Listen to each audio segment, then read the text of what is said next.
ना खाती है, ना पीती है, ना ही किसी से बात करती है। बिल्कुल कमरे में बंद कर लिया उसने खुद को। बेटियां तो बाप की बहुत लाडली होती हैं।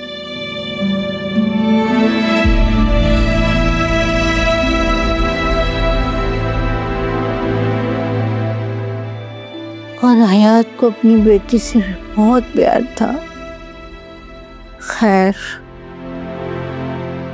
वक्त गुजरने के साथ साथ उसे भी सब्र आ ही जाएगा।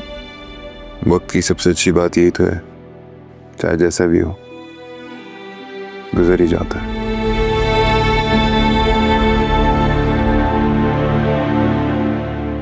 हाँ बेटा, अकरम एक काम करना मेरे बच्चे, कल अपने बाप की खबर में मुझे ले चलना। मैं उसके साथ थोड़ी देर बैठूंगी तो मेरे दिल को थोड़ा सा चैन आ जाएगा।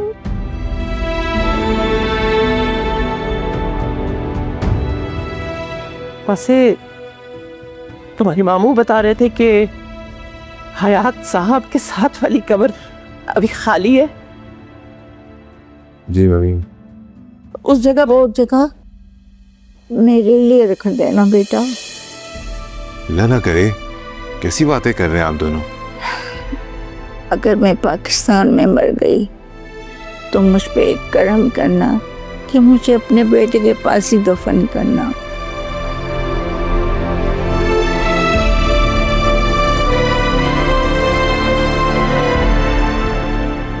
यही मेरी ख्वाहिश है।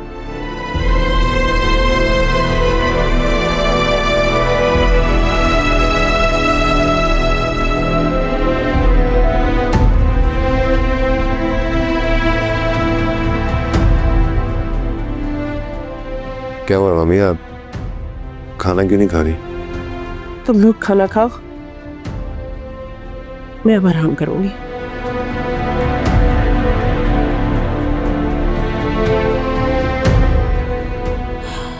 उसे जाने दो बेटा, इसके रोकने का कोई फायदा नहीं है। मियाँ बीवी में कोई एक भी चला जाए तो दूसरा उसके बगैर बड़ी मुश्किल से वक्त गुजारता है।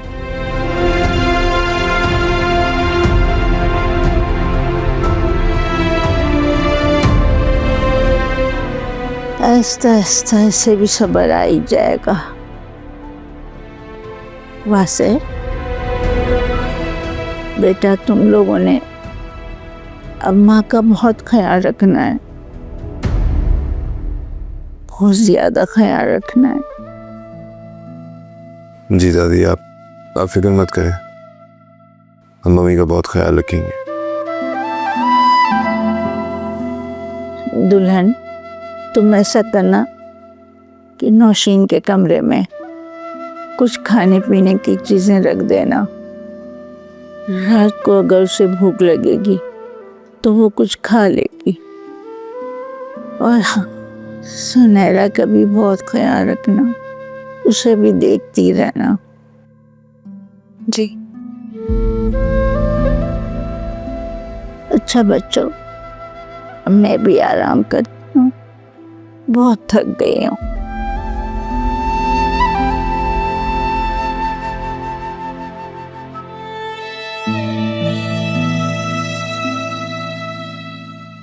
माई हाँ सुन, तो पहले मम्मी के साथ बैठा होता, बहुत परेशान है दादी के आने से। पूछ रही थी मुझसे दादी कब तक जाएंगी। अकरम, बुरी बात है, ये उन दोनों का आपस का मामला है, तुम इस मैटर में नहीं बोलोगे। ओके? कुछ बोल थोड़ी रहो, सिर्फ आपसे डिस्कस कर रहे हो यार। अकरम, ये तुम्हारे डिस्कस करने वाली बातें नहीं है।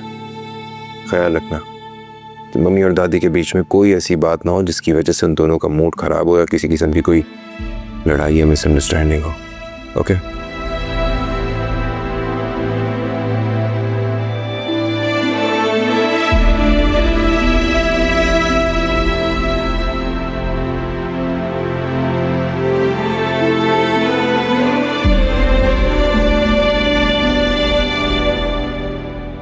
आजकल भाई को हो क्या गया है भाभी?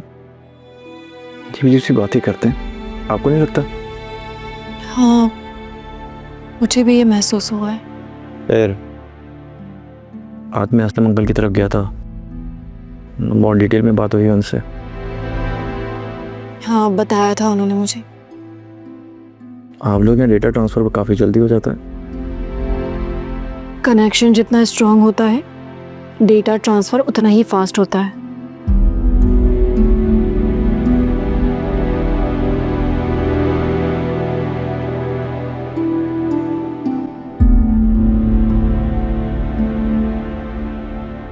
ये जो कुछ भी हुआ ना, इसमें तुम्हारा कोई कसूर नहीं है। बस तुम सिर्फ ओवर थिंकिंग कर रही हो। फर्स्ट ऑफ ऑल कि तुमने निकाह किया, कोई गुनाह नहीं किया। और दूसरी बात ये कि अल्लाह ताला का आलम ये है कि हमारी गलती की सजा तुम्हारे बाबा को दें। तो फिर मेरा दिल सुकून में क्यों नहीं है? दिल में अजीब अजीब से ख्यालात आ रहे हैं। बाबा की शक्ल आंखों के सामने आई जा रही है। ऐसा लगता है सब कुछ मेरी वजह से हुआ। ये गम है, और गम वक्त के साथ साथ कम होता है। तुम फिक्र मत करो, मैं तुम्हारे साथ हूँ और हमेशा रहूंगा। मैंने इमिग्रेशन लॉयर हायर किया हुआ है। इंशाल्लाह बहुत जल्द मैं तुम्हें अपने पास बुला लूंगा यहाँ पे। अच्छा, तुम कराची कब आ रहे हो? मेरे पेरेंट्स को कन्विंस करने के लिए। मैंने ऑलरेडी इतना बड़ा कदम उठा लिया है, लेकिन मैं अपने घर वालों पे ये बम नहीं गिरा सकती। इसके लिए तुम्हें यहाँ पे आना होगा और उन्हें समझाना होगा। हाँ ज़रूर आऊँगा, ये सेमेस्टर ख़त्म हो जाए। तुम्हें बताया था ना कि इसके एग्ज़ाम होने वाले हैं। अच्छा, मुझे लगता है कोई है, हम बाद में बात करते, सही है?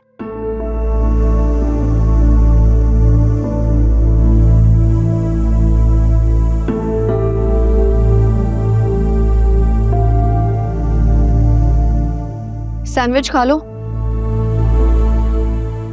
मैं जानती हूँ तुम जाग रही हो। चलो उठो, सैंडविच खाओ।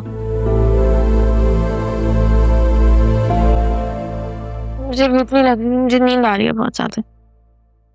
अभी तो तुम उमर से बात कर रही थी फोन पर, अब इतनी जल्दी नींद भी आ गई? आप छुप के हमारी बातें सुन रही थी? तुम्हारी आवाज कमरे से बाहर तक आ रही थी, और शुक्र करो कि मैं थी। घर का कोई और फर्द अगर होता, कोई और सुन लेता तो। आप मुझे ब्लैकमेल कर रही हैं? समझा रही हूँ, एहतियात से काम लो। 1-2 दिन में सबकी अपनी रूटीन स्टार्ट हो जाएगी, लेकिन याद रखना अब घर में दादी भी हैं। तुम अगर इसी तरह मुंह लपेटे कमरे में बंद रहोगी तो दादी और मम्मी को शक हो सकता है।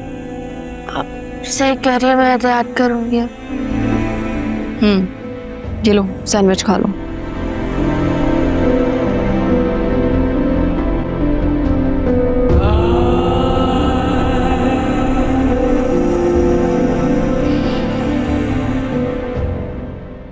यार जोने, तुम्हारी भाभी तो बहुत अच्छी है। तुम अभी तक कॉल पे हो और हमारी बातें सुन रहे थे? हाँ, तुम कॉल एंड करना भूल गई थी ना। अब अच्छे बच्चों की तरह तुम खाना खाओ और सो जाओ। Good night. ठीक है।